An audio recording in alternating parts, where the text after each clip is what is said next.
Mu by'ukuri Coca-Cola ishobora gukora ibintu biteye ubwoba kandi cyane, ndetse na ingredients ziyigize zishobora kwangiza mu buryo bukomeye. Ngaho imagine ibyo ikorera mu mubiri wawe mu gihe ukimara kuyinywa. Reka dutere intambwe imwe dutekereze uramutse unyweye Coca-Cola yonyine mu buzima bwawe bwose usigaje. Ni gute Coca-Cola igira ingaruka ku mubiri wawe? Ni iki se kandi ishobora gukorera amenyo yawe?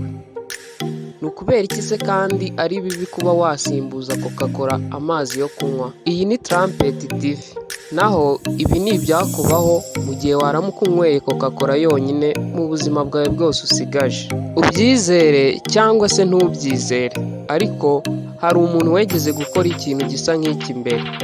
Umugore umwe wo muri Monaco yahagaritse kunywa amazi nuko atangira kunywa Coca-Cola mu gihe kingana n'imyaka 16. Ese yageze arokoka ibyo Coca-Cola yakoreye umubiri we?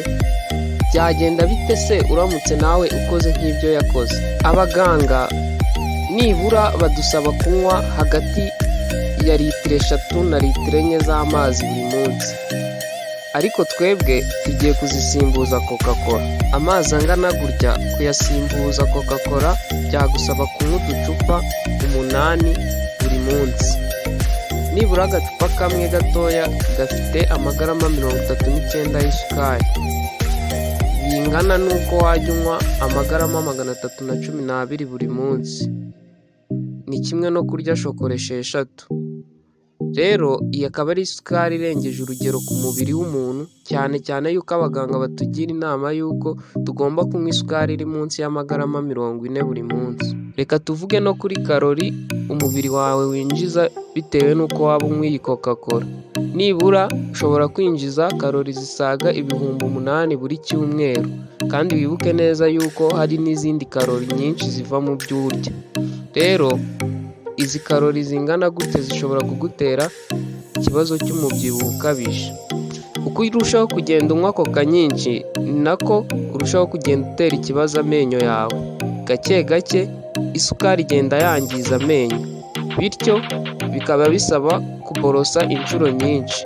Bitabaye ibyo bikazarangira amenyo yawe agenda avamo. Rero mu gihe umaze kunywa Coca-Cola yawe y'uwo munsi, ujye witegura kujya muri toilette cyane, kuko kafeyine iri muri iyi Coca ishobora kugutera kwihagarika inshuro nyinshi. Yego nibyo iyi kafeyine ishobora kuguhangayikisha, ariko utekereze ku zindi ingredients ziri muri Coca-Cola mu gihe umubiri utabashije guhangana nazo, kuko ibi bishobora kuzagera igihe bikagutera umwijima n'izindi ndwara nyinshi zitandukanye z'umubiri, harimo nko kujya witura hasi bya hato na hato. Bitewe n'isukari nyinshi irimo ndetse na kafeyine, bishobora kuzagera igihe bikagutera ikibazo cy'umutima. Uko ibibazo byose bizagenda bikugaragaraho nawe ugakomeza kubyirengagiza, niko uzaba urimo urikururira izindi ndwara harimo nk'impyiko. Bityo rero nyuma yo kunywa Coke igihe kirekire ukazashiduka ufite ibiro byinshi cyane ndetse n'indwara zitagira umubare, hanyuma ukaba wabura ubuzima bwawe biturutse ku ndwara y'umutima, iy'impyiko n'izindi nyinshi z'umubiri zatewe n'ingaruka zo kunywa Coca-Cola igihe kinini. Ariko ntibyari bikwiye kurangira gutyo. Uribuka umugore nakubwiye wanyweye Coke imyaka 16?